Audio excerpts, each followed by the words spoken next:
Estuvimos hablando el domingo pasado, como dijo Jorge, terminamos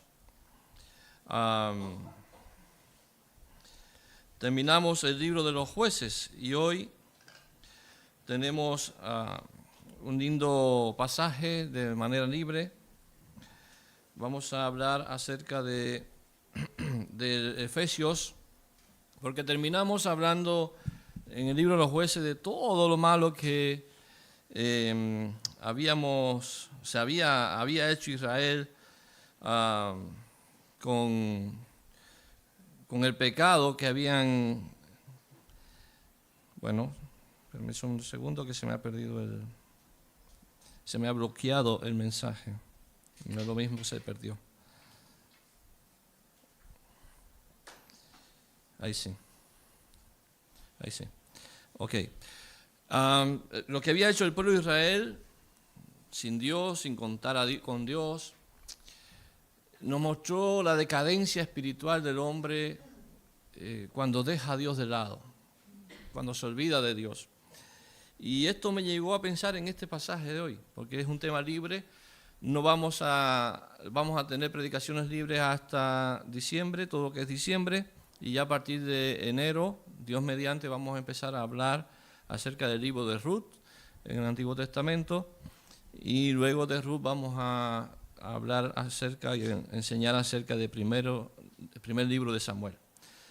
Eso es lo que tenemos planificado, así que de aquí a fin de año vamos a tener temas libres, no vamos a tener algún tema específico. Como ya vimos, hermanos, es un lindo pasaje, es uno de los que más me gusta cuando pienso en lo que Dios hizo por mí, en lo que Dios hizo por nosotros. Vamos a hablar, amados, más o menos de lo mismo que pasó allí cuando en los jueces la mirada era la necesidad de un Salvador, de un libertador. Que los hombres, los libertadores, entre comillas, los jueces, que Dios liberaba al pueblo de Israel, pero no lo liberaba primero de su pecado como tal. Segundo, la paz no era duradera, la paz era por 20 años, por 10 años. Y por eso el libro de los jueces apunta a un Salvador eterno, a un libertador eterno, a alguien que su paz es eterna, esa paz con Dios. Y que por otro lado también quitó el pecado de nosotros. Bien, nos enfocaremos entonces principalmente en el capítulo 2, pero vamos a hablar algo o vamos a hacer un breve recorrido por el capítulo 1 para que podamos entender el capítulo 2. ¿Ya? Y creo que nos habla allí el capítulo 1. El apóstol Pablo allí nos eleva al cielo. El capítulo 1, literalmente, el apóstol Pablo nos traslada arriba. Todo lo que ocurre. A la obra realizada por Dios en la vida de los cristianos, de los creyentes. Y podemos ver en el capítulo 1, obrando al Dios Trino en favor de cada creyente, pero exalta la gracia, el amor y la misericordia de Dios por su pueblo. Ya desde el verso 3 del capítulo 1, Pablo comienza a glorificar a Dios. Y ahí lo vemos que dice, bendito sea el Dios de nuestro Señor Jesucristo y Padre de nuestro Señor Jesucristo, que nos bendijo con toda bendición espiritual en los lugares celestiales en Cristo. Eso es importante, en Cristo. Notemos, amados, que es una bendición espiritual en el Señor, en nuestro Salvador, en Cristo. El verso 4 dice que Él nos escogió, lo puede ir leyendo si usted desea, verso 4 del capítulo 1, que Él nos escogió desde antes de la fundación del mundo, con un propósito, de que ya no fuéramos más su enemigo, como cantábamos, su enemigo fui, ¿verdad? Sino que fuésemos, dice ahí el pasaje, santos y sin mancha ante Él. El verso 5 nos traslada dice que en amor Él nos predestinó. Primero dice que nos bendijo, nos escogió. Aquí dice nos predestinó y nos adoptó por medio de Jesucristo. nos hizo sus hijos. Recuerden a Juan 1:12. A los que creen en su nombre le dio potestad de ser llamados, de ser hechos hijos de Dios, ¿verdad? Entonces, según su voluntad. Versos 6 y 7 dice que nos hizo aceptos en el amado, esto es en Cristo, quien nos redimió por su sangre, pagó el precio por nosotros, por nuestros pecados, quien nos perdonó todos nuestros pecados, dice, según las riquezas de su gracia. Y el verso 13 y 14 dice, por medio del Evangelio, habiendo creído en él, fuimos sellados con el Espíritu Santo. El sello del Espíritu es garantía, arras, esa palabra que aparece ahí, es garantía de la herencia que en nosotros, que hay en nosotros más allá, en la eternidad. Todo esto para alabanza, dice, de su gloria. De su gloria. Notemos, hermanos queridos, notemos lo siguiente, que en todo esto no hay una sola cosa, no hay absolutamente nada que el cristiano haya realizado. Todo es obra y gracia de Dios. Todo, amados, absolutamente todo es de Dios, procede de Dios. ¿Podría alguien pensar que esto lo hizo Dios porque alguno de esos creyentes, en este caso de Éfeso, a quien Pablo les escribe, podría ser buena onda, como dicen acá en Chile, una persona buena onda, o buena gente? Pues déjenme decirle que no. No. Solo hay dos tipos de personas, y escuchen bien claro esto. Uno, los malos sin Dios, y dos, los malos perdonados por la gracia de Dios. Dos tipos de personas.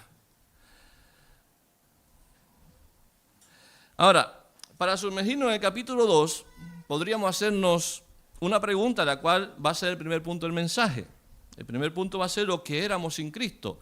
Pero ahí nos surge la pregunta que nos ayuda a entender un poquito a quienes Dios le dio todas estas bendiciones que vimos en el capítulo 1, que nos escogió, que nos predestinó, que nos adoptó, que nos selló, que nos bendijo, que nos redimió, que nos perdonó nuestros pecados. ¿A quién Dios le dio todas estas bendiciones? Y eso es lo que empieza aquí Pablo a desglosar en el capítulo número 2. Y vamos a responder la pregunta leyendo los versos 1 al 3. Y Él os dio vida a vosotros, dice el pasaje, cuando estabais muertos en vuestros delitos y pecados, en los cuales anduvisteis en otro tiempo, siguiendo la corriente de este mundo, conforme al príncipe de la potestad del aire, el espíritu que ahora opera en los hijos de desobediencia, entre los cuales, Él no se exceptúa, entre los cuales también todos nosotros, se incluía Pablo ahí, vivimos en otro tiempo en los deseos de nuestra carne, haciendo la voluntad de la carne y de los pensamientos, y éramos por naturaleza hijos de ira, lo mismo que los demás. Ahora bien, por un momento vamos a eliminar una frase de acá. No estoy cortando la escritura, ¿ok? Vamos a eliminar la frase que aparece ahí, versículo 1. Y Él os dio vida a vosotros. ¿Ya? La vamos a eliminar por dos motivos. Primero, porque no está en algunos manuscritos más antiguos. En los más antiguos no está esa frase. ¿Ya? Creemos que alguien tomó el versículo 5 y para que hubiese un mejor entendimiento lo incluyó ahí. ¿Ya? Después en los siguientes manuscritos salieron esas palabras ahí. En lo más antiguo no está. Y segundo lugar,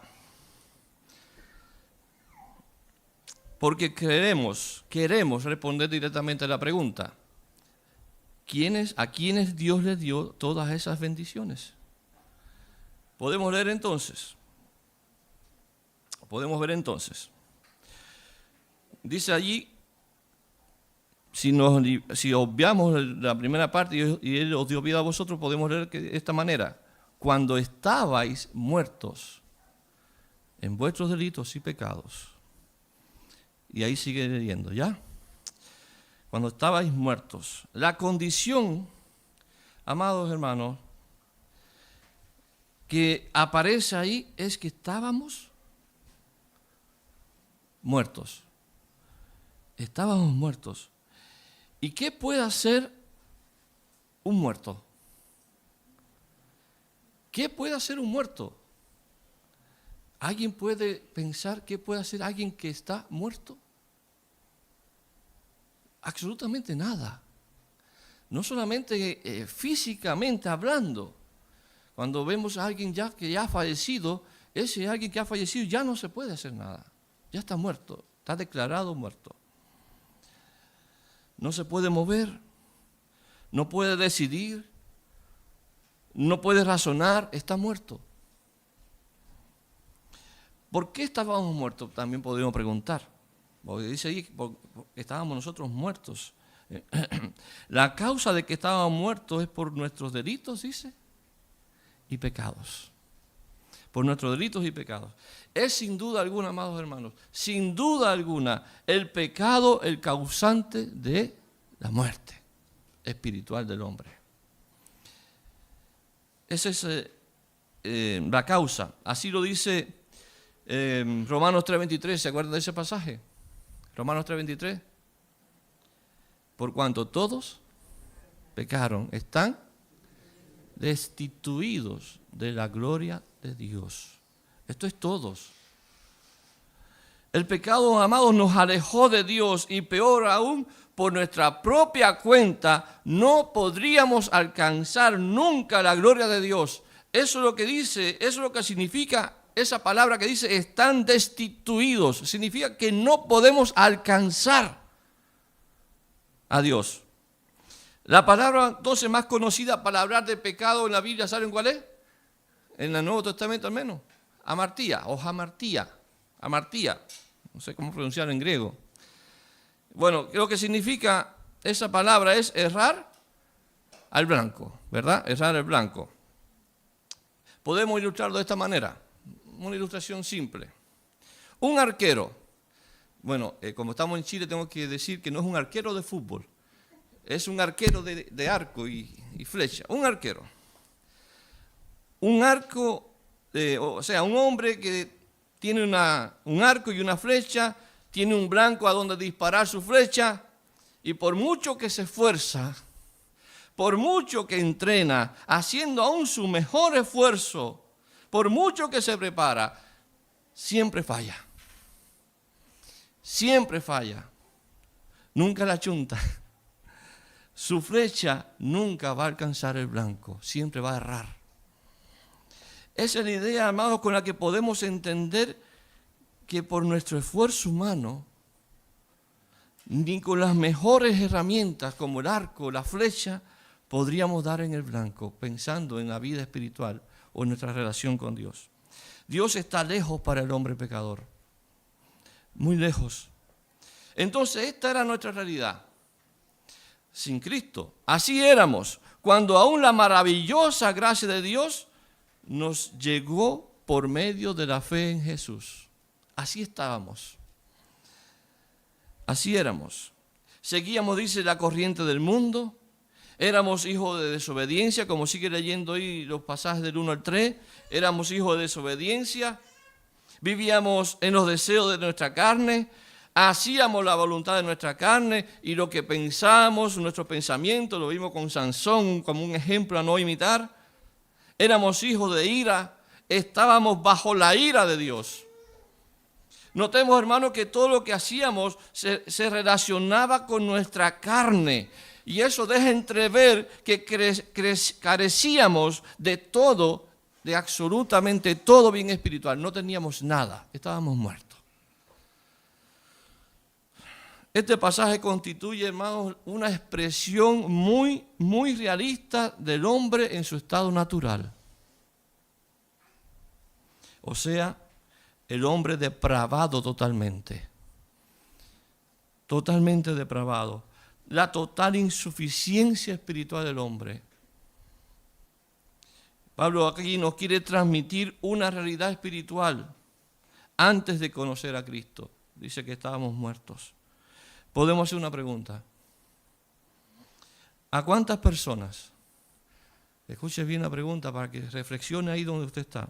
¿A cuántas personas conocemos hoy día que están bajo esta condición espiritual? Muertos. ¿Conoce a alguien? Ahora usted empieza a buscar y evaluar a cada persona con la que comparte su vida. Y podemos creer que la mayoría de las personas con las que compartimos están perdidos, están muertos.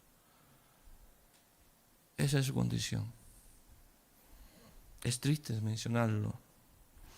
Y créame que da pena porque hay tantas personas lindas a nuestro alrededor, con las que compartimos, que son amables, son generosos, son cordiales, llenas de amor hacia los demás, ayudadores. Y si sigo hablando, hermano, podríamos llorar. Pero también podríamos caer en el engaño de que Dios algo hará por ellos por ser así, de esa manera. Y eso es un engaño para que se salven. Claro está, hermano, eso le corresponde a Dios, no a nosotros. Que ese tipo de personas con las que convivimos, que son de esa manera, si un día van a ser salvos, eso le corresponde a Dios. Pero más allá de nuestro deseo, a ellos, sean como sean, no les alcanza para recibir las bendiciones del capítulo 1. Ser perdonado, ser redimido, etc.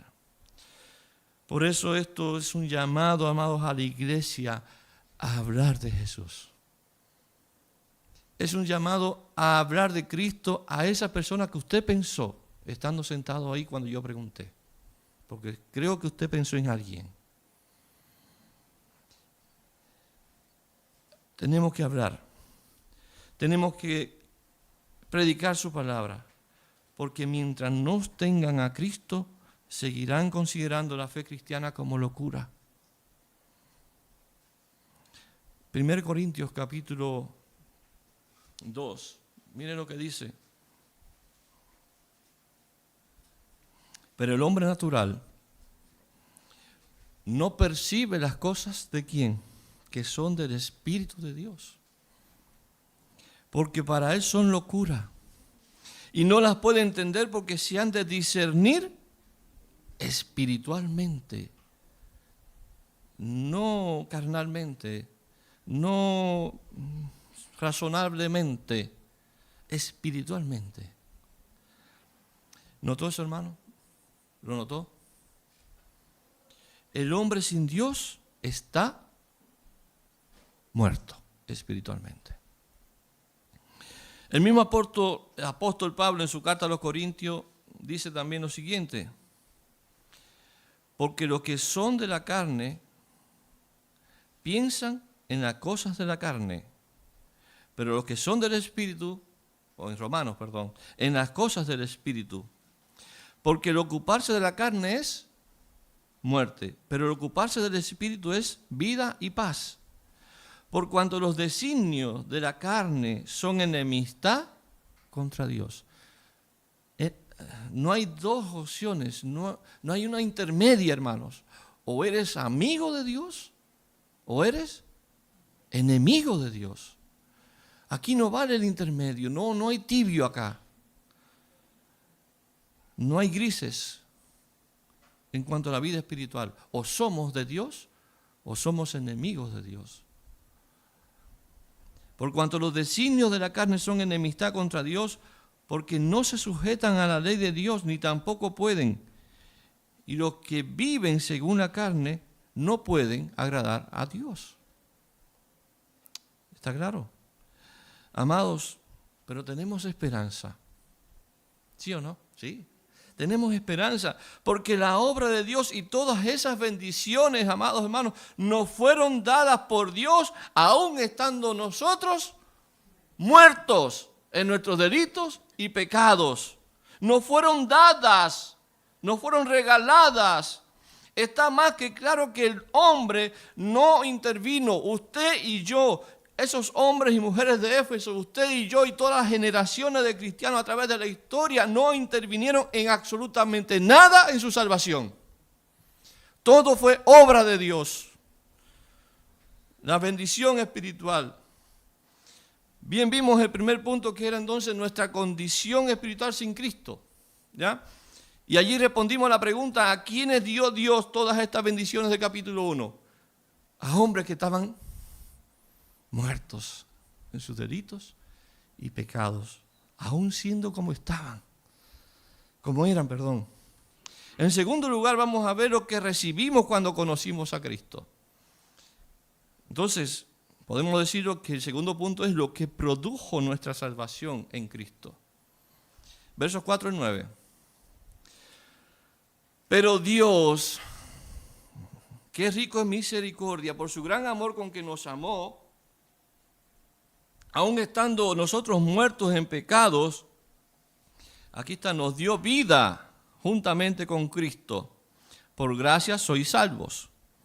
Y juntamente con Él nos resucitó y asimismo nos hizo sentar en los lugares celestiales con Cristo Jesús, para mostrar en los siglos venideros las abundantes riquezas de su gracia en su bondad para con nosotros en Cristo Jesús. Porque por gracia sois salvos por medio de la fe, y esto no de vosotros, pues es don de Dios, no por obras, para que nadie se gloríe. Amados, nuestra salvación no descansa en el deseo del hombre en conocer a Dios. Pues como vimos, el hombre estaba muerto. Un muerto no puede hacer nada, no puede tomar decisiones. Solamente bajo la influencia divina. Es el toque divino, es el toque de Dios que se describe en este pasaje como la misericordia y el gran amor con que nos amó. Esa frase, pero Dios, para mí es lo que marca un antes y un después. Ya vimos el antes, estábamos muertos. Y el después es lo que vamos a ver. Pero Dios entonces, el hombre pecador y perdido, merecía la muerte, estaba bajo la ira de Dios. Romanos 6:23 dice, porque la paga del pecado es muerte, mas la dádiva de Dios es vida eterna en Cristo Jesús, ¿verdad? Señor nuestro. Romanos 1:18, porque la ira de Dios se revela desde el cielo con toda impiedad e injusticia de los hombres. Teníamos esa condenación, estábamos bajo la ira de Dios cuando no teníamos a Cristo, ¿verdad? Pero Dios, ese mismo Dios justo y airado, en su inmensa misericordia,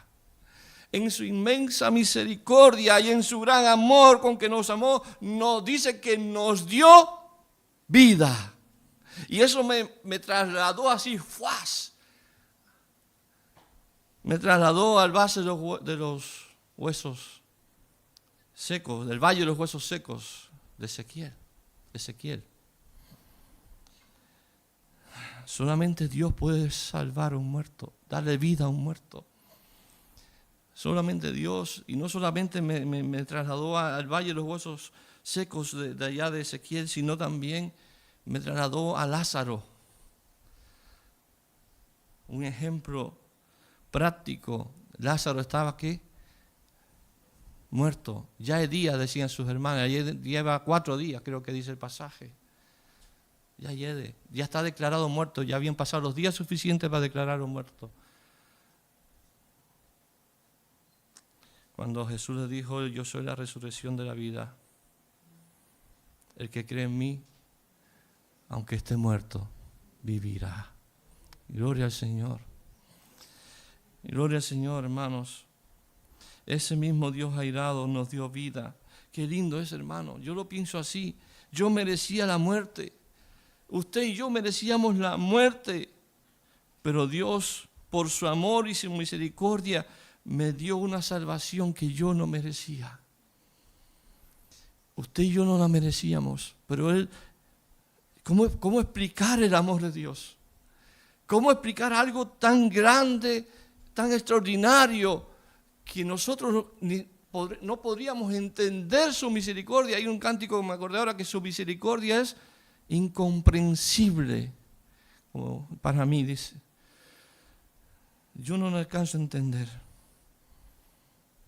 Podemos entonces sí entender que es por misericordia de Dios, y es de la siguiente manera. ¿Qué cosa es la misericordia de Dios? Dios no nos condenó aunque lo merecíamos. Aunque lo merecíamos.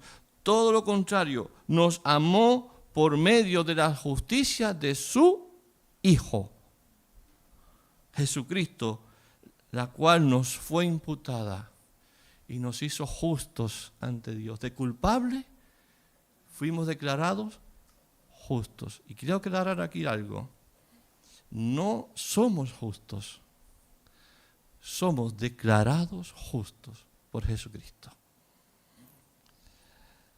Notemos también, hermanos,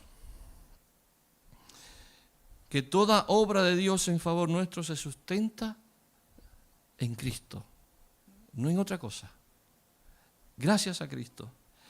Dice que aún estando muertos en pecado, nos dio vida juntamente con Cristo. Juntamente con Él, con Cristo, nos resucitó. Y asimismo dice, nos hizo sentar en lugares celestiales con Cristo Jesús. Todo se sustenta en Cristo. No hay nada de nuestra vida espiritual que no se sustente en la obra de Cristo, en la cruz y en la resurrección del Señor. Porque si Cristo no hubiese resucitado, no seríamos, ¿verdad? O vana sería nuestra fe, dice el pasaje. Para mostrar, dice además, en los siglos venideros, las abundantes riquezas de su gracia en su bondad para con nosotros, otra vez, en Cristo Jesús. Y esto se resume en lo siguiente, amados. No hay salvación, no hay vida fuera de Cristo. No hay vida fuera de Jesús. No es posible recibir esa misericordia y ese amor si Cristo no hubiese pagado el precio por nosotros. Si no fuera por Cristo, hermanos, no estaríamos aquí. La ira de Dios nos habría aplastado de una. No habría ningún tipo de bendición para nosotros sin Cristo Jesús. Queda claro entonces los versos 8 y 9 cuál es el medio de salvación. Dice allí, porque por gracia soy salvo por medio de la fe. Y esto no de vosotros, pues es un don de Dios, no por obras, para que nadie se gloríe. La gracia de Dios, hermanos, la gracia de Dios es lo que Dios nos regala sin nosotros merecerlo. La misericordia es lo contrario, ¿no? Que Dios no nos paga, no nos da lo que sí merecíamos, la muerte. Pero la gracia es que Él nos regaló algo que no merecíamos. Ninguna obra humana, absolutamente ninguna, puede ser suficiente para salvarnos. Ninguna. Dice allí que es solo por fe. Pero esta fe que Dios nos da, no va sola. Como dice allí el pasaje, porque por gracia sois salvos por medio de la fe. Y esta fe no es de vosotros, es un regalo de Dios. ¿Sí? Y esto no es de vosotros, es un don, es un regalo de Dios. No es por obra para que nadie se gloríe. Entonces, esto nos da la pauta para el último punto. El propósito de Dios con la salvación del creyente. Bueno, podríamos ver el versículo 10. Porque somos hechura suya, creados en Cristo Jesús para buenas obras, las cuales Dios preparó de antemano para que anduviésemos en ellas. ¿Qué cosa es que somos hechura suya? ¿Recuerdan un pasaje para hacerlo más fácil? 2 Corintios 5:17. De modo que si alguno está en Cristo, nueva criatura es. Las cosas viejas pasaron, aquí todas son hechas nuevas. Somos nueva criatura en Cristo, hemos nacido de nuevo, un nuevo bebé espiritualmente hablando, una nueva persona espiritualmente hablando. Allí Juan 3, capítulo 3, en la historia con Nicodemo aparece todo aquello que sucedió, que habla de la regeneración, de nuevo nacimiento, etc. Pablo nos recuerda, amados, que todo lo que somos, Él lo hizo, el Señor lo hizo en nosotros. Somos hechura suya, creación suya en Cristo Jesús. Una vez que somos de Dios, ahora entonces debemos caminar nuestro peregrinar siendo hechores de buenas obras, hacedores de buenas obras. La fe, hermanos, no viene sola, viene acompañadas por obras, viene acompañadas por obras. Y Santiago dijo, pero alguno dirá, tú tienes fe y yo tengo obras. Muéstrame qué, tu fe sin tus obras, y yo te mostraré mi fe por mis obras. Todavía no se ponen de acuerdo algunos con respecto a ello, pero lo único que sé es que las obras no intervienen en nada del hombre, no intervienen en nada en la salvación del creyente. Vamos a hacer obras porque ya hemos creído en el Señor. Y esas obras ya no van a ser las mismas obras que hacíamos antes de conocerlo. Las obras, hermanos, no son para que agrademos a Dios, aunque claramente Él lo considera, pero no para salvación. Las obras en Cristo tienen el propósito de glorificar a Dios por medio de ellas y además de bendecir a nuestros hermanos en Cristo. Relación, comunión, vida cristiana, iglesia. Tienes que practicar lo que está ahora en tu corazón, que es el amor de Dios para nuestros hermanos. Nuestra vida por medio de las obras muestra que ahora somos diferentes a lo que éramos antes de conocerlo. Tiene que haber un cambio exponencialmente hablando, enorme cambio. El que hurtaba ya no hurte más, como dice un pasaje.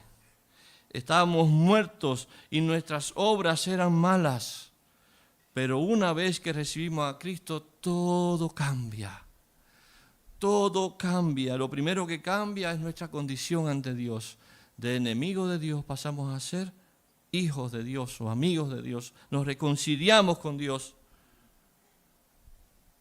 Dejamos de actuar entonces alejándonos de Dios y empezamos a agradar a Dios por medio de nuestras obras. Amados, todos verán por nuestras obras la gloria de Dios. Todos verán por nuestras obras la gloria de Dios. Podríamos llamarle a través de nuestras vidas. Podríamos mostrar la gloria de Dios. Así dice un pasaje que está en Mateo. Así alumbre vuestra luz delante de los hombres, para que vean vuestras buenas obras y éstas glorifiquen a vuestro Padre que está en los cielos. Es importante actuar con lo que somos hoy. Dejemos de vivir una vida que ya no agrada a Dios. Y puedo preguntar entonces para concluir, hemos hablado específicamente de dos condiciones. Una, la primera, muertos espiritualmente, y la segunda, vivificados en el Señor. Y puedo preguntar, ¿en qué condición está tu vida espiritual? ¿Sientes que estás muerto todavía? ¿O sientes que vives para Cristo, por medio de Cristo? Que has recibido a Cristo en tu corazón y que Él cambió toda tu vida, todo tu ser. Que ya dejaste de hacer todas aquellas obras que a Él no le agradan. Porque una vez que Cristo vino a mi corazón, mi vida entera cambió. Mi vida entera cambió y ya yo no puedo ser el mismo de antes. Es como un bebé que va creciendo en el tiempo. Primero leche, después comida sólida. Primero gatea, después empieza a caminar. ¿Usted ha tenido ese crecimiento en su vida espiritual? Llevas 10, 20 años quizás de cristiano, pero todavía gateas. Gateas, ¿no? No sé que esté usando un término que no se entienda. Es cuando los niños todavía no caminan, andan gateando. Bien. O ya caminas en el Señor. Amados, si Dios te ha transformado, vive acorde a esa transformación. Romanos capítulo 12, para terminar, nos desafía a vivir no bajo un molde que teníamos antes, que pertenecía al diablo, al mundo. Dice, así que hermanos, os ruego por las misericordias de Dios que presentéis vuestros cuerpos en sacrificio vivo, santo, agradable a Dios, que es vuestro culto racional. No os conforméis a este siglo, a este mundo, a este sistema, sino transformaos por medio de la renovación de vuestro entendimiento para que comprobéis cuál sea la voluntad de Dios, agradable y perfecta. Amados, sin Dios y sin Cristo, nada. Con Dios, con Cristo y con el Espíritu Santo, todo para el creyente. Todo para el creyente. Encontraremos ahí, en este pasaje, lo que no debemos seguir haciendo y lo que debemos hacer una vez que hemos recibido a Cristo en nuestro corazón. Sigue leyendo la carta a los Efesios, es muy entretenida y es muy instructiva para nuestra vida espiritual. Que el Señor nos bendiga.